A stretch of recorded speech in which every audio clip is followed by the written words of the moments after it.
Ya, sobat sekalian, bertemu kembali dengan channel TMC Vlog. Di video atau vlog kali ini kita akan melakukan interview kepada salah satu pabrikan sepeda motor yang ada di Indonesia nih sob. Yaitu kali ini kita akan bicara tentang pabrikan KTM gitu ya. Nah, ini menarik, kenapa? Karena memang di 3 atau 2 tahun terakhir KTM di Indonesia tuh boleh dibilang cukup progresif menghadirkan beberapa produk-produknya sob. RC 250 gitu ya, terus RC 200, lalu RC 390, berikut juga dengan Juke baik 390, 250 dan juga Juke 200. Kehadiran mereka melalui PT Pentajaya Laju Motor atau PJLM itu bisa menghadirkan produk-produk KTM ini dengan harga-harga yang cukup menarik nih sob gitu ya, dibandingkan dengan saat dipegang oleh ATPM yang lamanya gitu ya. Artinya dia lebih value. Di tahun 2019 dan di tahun 2020 ini seperti kita ketahui, KTM dan Husqvarna itu menghadirkan beberapa produk-produk yang boleh dibilang juga cukup ditunggu untuk pasar Indonesia. Seperti misalkan untuk KTM sendiri, mereka punya Adventure 390 dan juga Adventure 250 tuh gitu ya. Seperti kita ketahui memang pasar motor-motor adventure di Indonesia aja cukup booming gitu ya akhir-akhir ini. Dan berikut juga berita mengenai kayak di pabrikan brand atau merek Husqvarna. Kita tahu mereka terakhir itu menghadirkan duo motor naked bike atau street bike yang boleh dibilang mungkin gayanya roadster, cuman benar-benar menarik sob, bener-bener Eropa banget gitu ya. Mereka itu namanya kayak Husqvarna, Fitvillain dan Sparkvillain gitu sob. Nah, begitu sob. Mereka kalau di India gitu ya, jadi pusat produksi baik Sparkvillain maupun Fitvillain, Husqvarna itu sama-sama menggunakan plannya KTM yang ada di plantnya Bajaj di India gitu sob ya. Jadi pada dasarnya baik Husqvarna Sparkvillain maupun Fitvillain 250 maupun 200 dan juga beberapa produk KTM seperti Adventure 390 maupun 250 itu secara positioning itu secara demografis itu nggak jauh dari Indonesia. Dan dengar-dengar KTM juga sudah menghadirkan satu nih sob, udah bikin namanya kayak pabrik completely knock down atau CKD yang di Indonesia.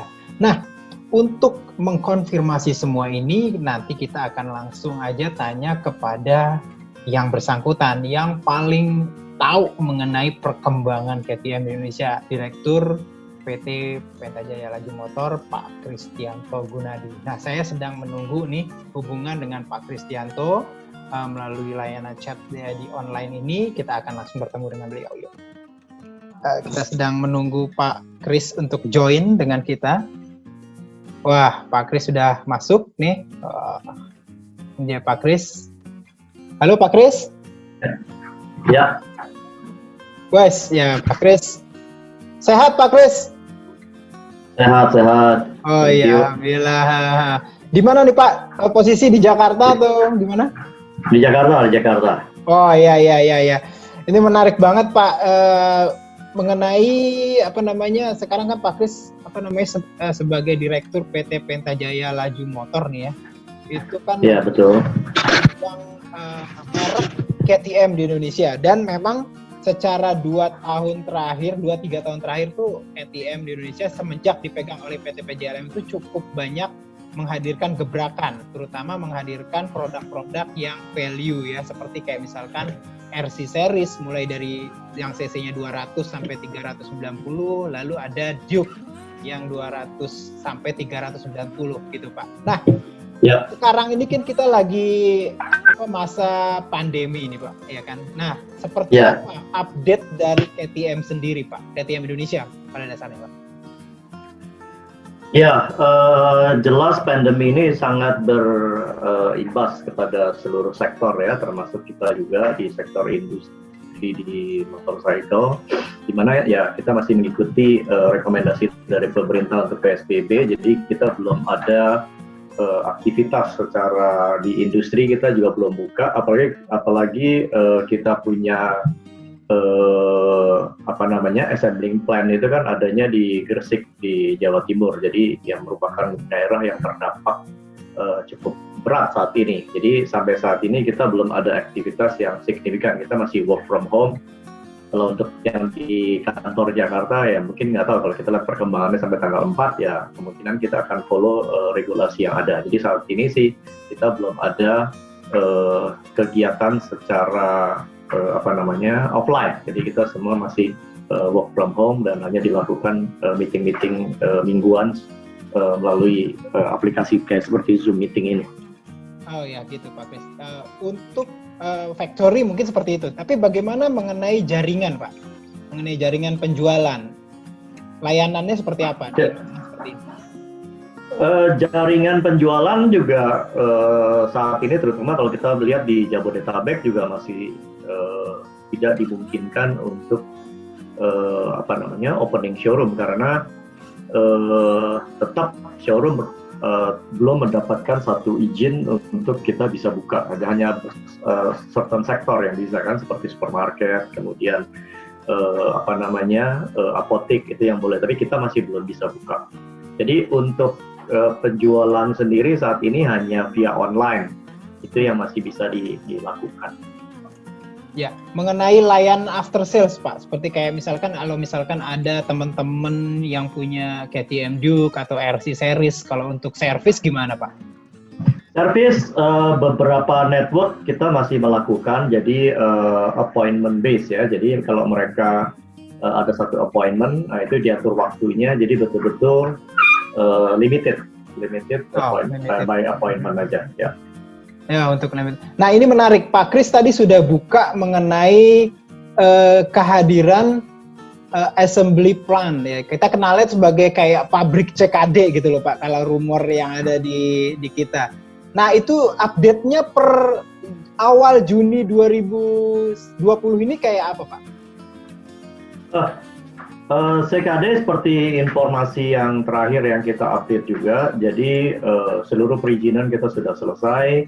Kemudian per Maret kita sudah lakukan trial kita yang pertama.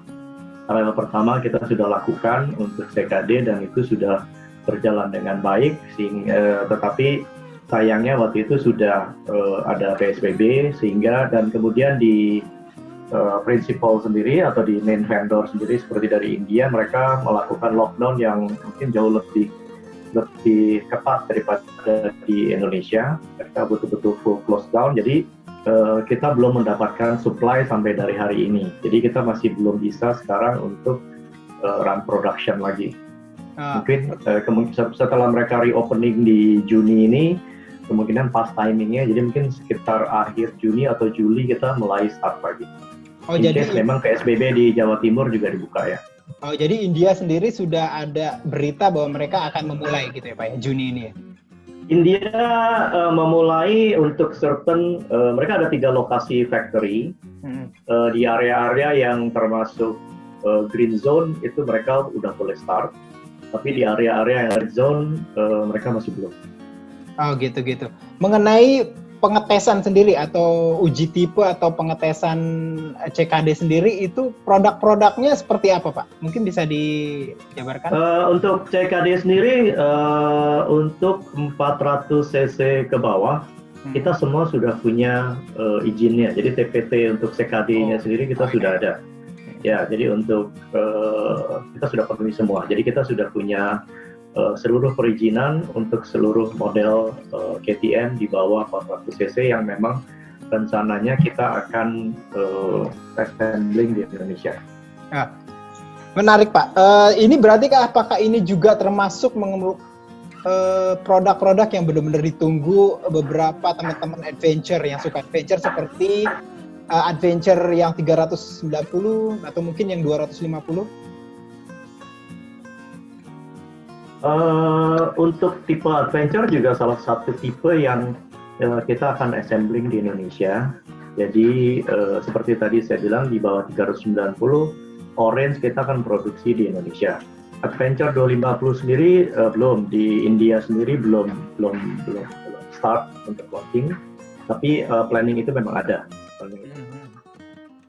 Jadi boleh dibilang kapan tuh Pak?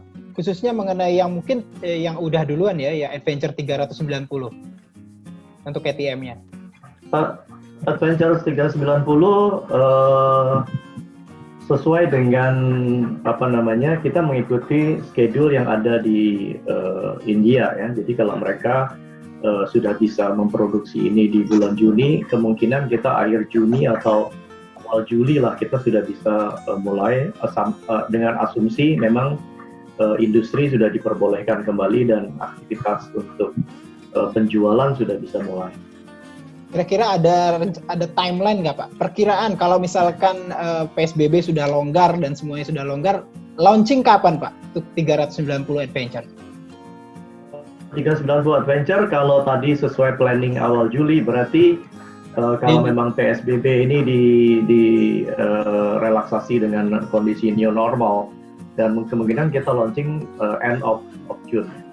Oh, akhir Juni. Jadi nggak jauh ya Pak ya? Mungkin sebulan lagi ya hitungannya Pak? Nggak nyampe ya? Ya, hitungannya nggak nyampe. Tapi semua tentatif ya, tergantung kepada kondisi ya Pak. Putusan daripada government. Government ya. Jadi pada dasarnya uji tipe untuk 390 juga sendiri udah oke Pak? Sudah, kita semua sudah lengkap ya. Wow. Ini berita. Jadi kita dari 200 sampai 390 kita sudah ready. Ah gitu Pak. Mengenai yang Duke dan RC 390 juga akan tetap jalan Pak. RC apa Duke? Duke. Atau Duke mungkin dua-duanya? Duke dari 200 sampai 390 termasuk nanti kita yang termasuk yang diproduksi di Indonesia. Oh gitu ya Pak ya. Nah Ini menarik juga nih Pak. Terakhir kan memang seperti kita ketahui juga Bajaj artinya juga ambil alih sister brand dari KTM sendiri yaitu Husqvarna. Ya. Apakah ini juga akan mengartikan Husqvarna juga akan masuk Pak ke Indonesia? Pasti karena ini merupakan satu global policy dari KTM Austria sendiri yang mereka akan bikin Husky dan KTM menjadi satu, termasuk di networknya, termasuk di jaringannya. Jadi mereka akan bikin seperti multiplex gitu ya, bukan multiplex ini. Kita cuma dua brand yang disatukan di dalam satu showroom. Itu global strategi dari KTM sendiri. Jadi automatically kita juga follow itu. Kita akan planning juga di tahun ini untuk tipe-tipe Husqvarna, khususnya tipe-tipe